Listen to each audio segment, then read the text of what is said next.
You were not made by God merely to offer praise from afar. He brought you into existence because he genuinely needed you. Cayce disclosed that prior to the formation of this world, souls made the conscious choice to journey here. Yet the vast majority have forgotten their reason for coming. There is a distinct purpose for your soul residing in this specific body during this exact era, and it stands apart from what traditional religion has preached. As Cayce explained, God experiences himself through you. Because of this, every second you spend living without awareness means something divine is slipping away. A spirit that resists evolution doesn't merely stand still, it holds back a universal design. You were not put on this earth to be rescued, but to transform. Hear me out, because what follows will alter your entire perspective. The Creator did not simply make mortals. He forged eternal partners, only to watch the vast majority lose all memory of their true identity. This staggering truth, concealed deep within Edgar Cayce's readings, completely transforms everything you believe about your existence, your true purpose, and the very life you are experiencing right now. Cayce did not portray an aloof, critical deity who merely demands worship. Instead, he revealed a God who remains unfinished without your active, conscious engagement. A maker who forms souls as literal extensions of his own being. Every individual holds a spark of divine consciousness, destined to evolve, flourish, and eventually return to its source forever changed. This isn't the basic religion taught to children in Sunday school. It is a concept much more ancient, intimately personal, and profoundly challenging. Because if Cayce's theory holds true, the primary concern isn't whether or not God cares for you, but whether you are actually fulfilling the very purpose for which he created you. How are you utilizing the spirit you were gifted? Share your thoughts in the comments below. I would like to understand where you currently stand on this path. There is an inquiry so foundational that the majority of humanity never genuinely confronts it. I do not mean the superficial variant, nor the polite religious pondering you might bring up in a congregation or brush aside with an easy inherited doctrine. I mean the authentic question, the kind that induces a profound dizziness when you dwell on it in absolute quiet. Why did God choose to make mankind in the first place?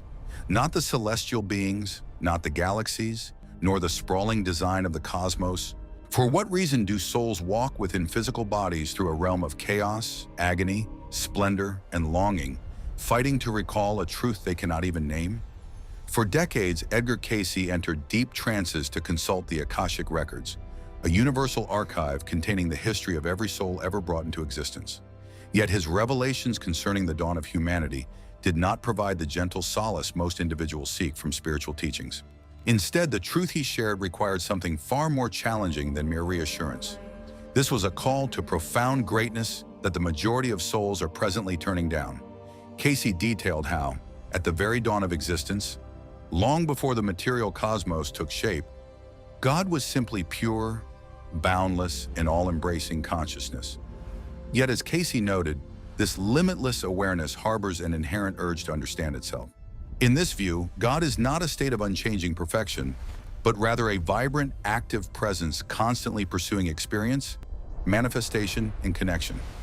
Thus, souls emanated from that single divine mind, not forged as completely detached entities in the traditional sense, but rather as distinct manifestations of God himself. Every soul holds the absolute capacity of the divine, along with a revolutionary and novel gift, free will. This stands as the initial, breathtaking revelation presented by Cayce. You were never designed merely to serve the Creator, but rather to exist as his companion. A vast gulf exists between these two realities, and deeply reflecting on that contrast marks the dawn of genuine spiritual enlightenment. While a servant merely submits, a companion actively engages and evolves alongside. A companion is granted autonomy because the bond demands a parity of spirit, regardless of any disparity in authority. Yet a shift occurred. Cayce recounted how the spirits entrusted with this profound liberty grew captivated by the material realm as it took shape. Driven by longing and curiosity rather than divine decree, they started to manifest within the physical world. Over time, what was intended to be merely a fleeting encounter with the material plane transformed into a prison. The souls lost all memory of their sacred beginnings, Instead, they anchored their identities to their flesh, their egos, and the unfolding drama of mortal existence. Ultimately, they lost sight of the profound truth that they had originated from God and were destined to journey back to Him. They returned not as the identical spirits who departed, but as beings fundamentally reshaped by their journey, enriched through empathy and broadened by entirely facing duality, decisions, and their outcomes. This is the universal narrative shared by Cayce. Yet this is exactly where the message becomes intensely and inescapably intimate.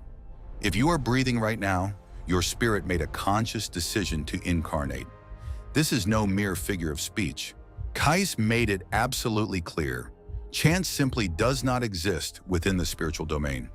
Before birth, your spirit deliberately chooses its exact life conditions, the family, the time period, the hardships, and the talents, because every single detail provides the precise teachings required for its ultimate evolution. Consequently, your current existence, encompassing both its struggles and its wonders, is far from accidental. It is your personal syllabus. The profound question that ought to stop you in your tracks is this: are you actively completing the assignments, or are you merely drifting unconsciously through this phase of your spiritual education? Cayce expressed God's motive for forging souls in terms that warrant deep reflection.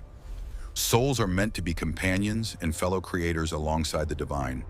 They are not mere spectators, idle travelers, or inactive beneficiaries of grace, simply biding their time for salvation. Rather, souls were purposefully fashioned to take a dynamic, collaborative part in the continuous unfolding of existence.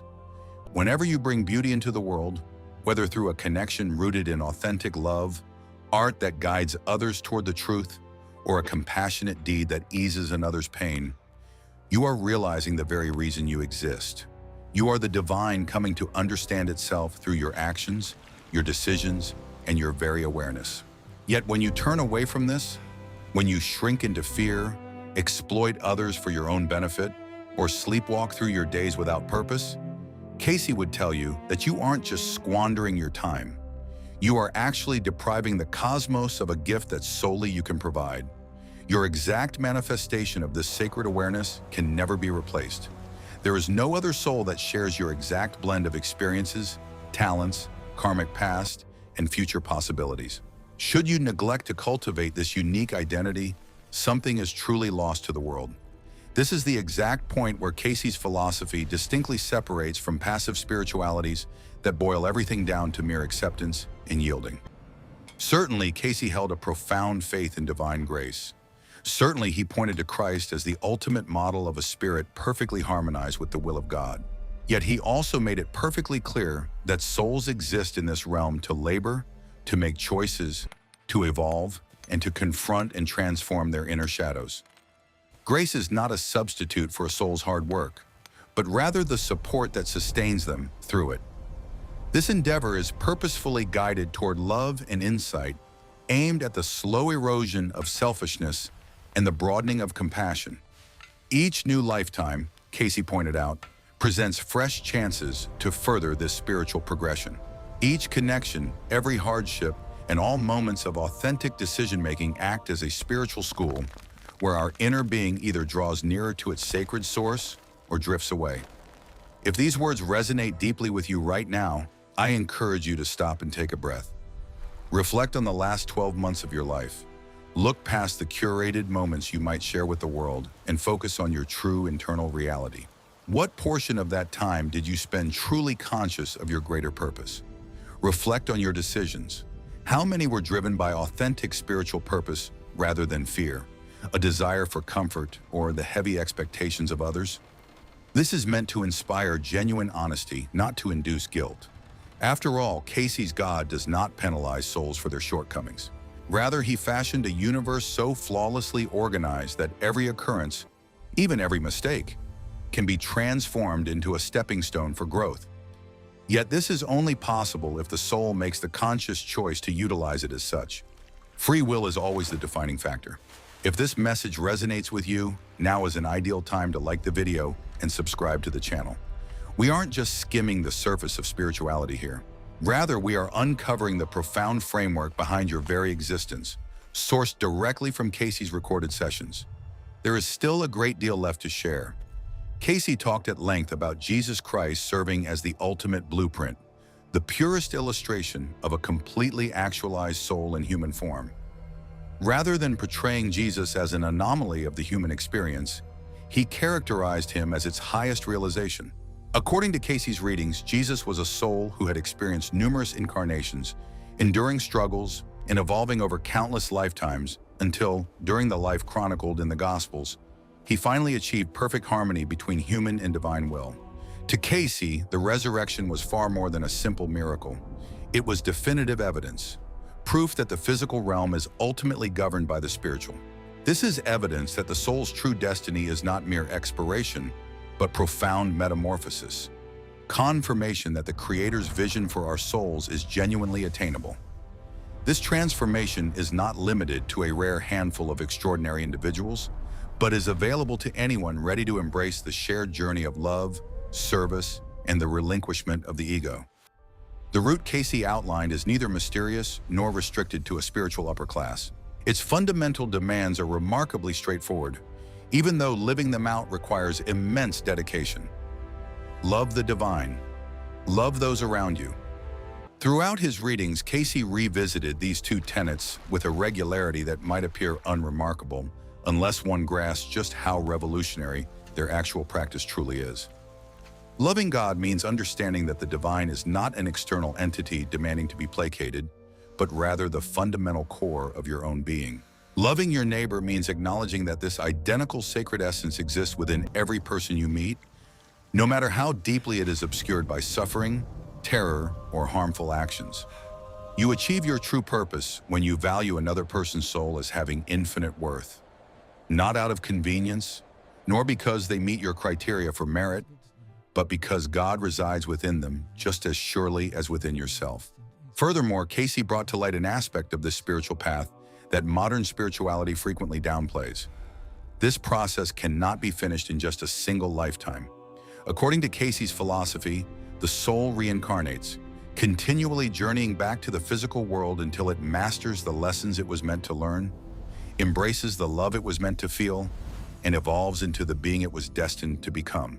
This cycle is not a penalty, but rather a profound display of patience, a cosmic patience from God, paired with the soul's own need for enduring perseverance.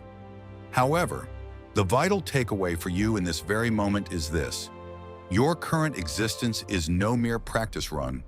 The precise intersection of your soul's past, your present reality, and the distinct teachings meant for you in this life will never occur again. Your current chance to evolve, to experience profound love, and to harmonize your actions with your higher calling is entirely singular. You will never cross this specific threshold a second time. Reflect on what you are valuing most right now. Reflect on where you continually direct your energy. Reflect on the connections you share with others. Are you devoting true spiritual purpose to them, or merely drifting on the momentum of routine? Consider your inherent talents, your emotional awareness, and your distinct perspective on life. Are you applying these strengths to serve a cause greater than your own ease? Or do they remain unawakened because cultivating them demands more bravery than you have been ready to muster? These are not empty questions meant to make you feel guilty. These are the precise questions that Cayce's readings subtly present to every soul who encounters them. Within Cayce's framework, they are the very inquiries God continuously poses through the unfolding events of your life. Across numerous readings, Cayce detailed what he termed the soul's purpose with striking clarity. He explained that every soul arrives equipped with what he called ideals, not ordinary goals or worldly ambitions, but profound spiritual compasses that guide the course of a life. He encouraged people to define their spiritual, mental, and physical ideals, the core values meant to guide their inner lives, thought processes, and everyday behaviors. He described the act of clarifying these principles as the most vital task anyone could undertake. Once you recognize your deepest convictions, he explained, decision-making becomes remarkably simple, as every single choice is then weighed against that ultimate benchmark. The distance between how you currently live and your highest ideal reveals itself not as a harsh judgment, but as a guiding blueprint indicating exactly where you must evolve next.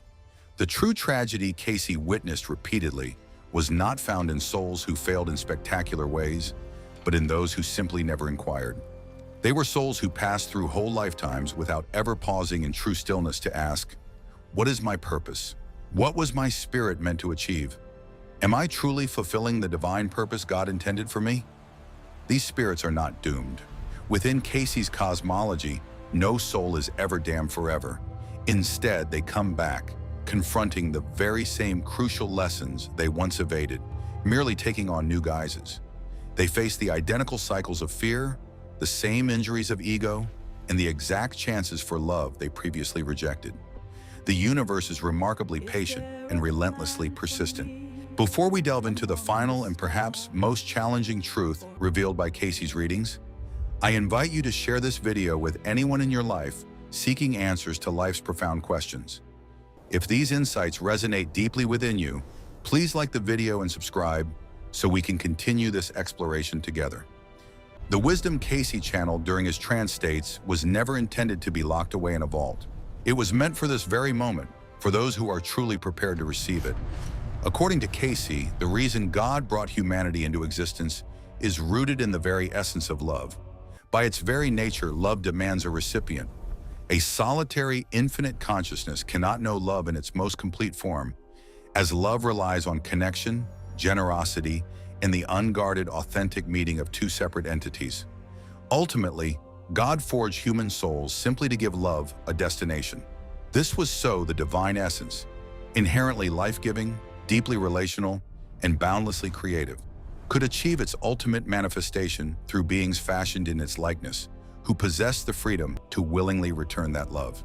You are far from a mere biological coincidence.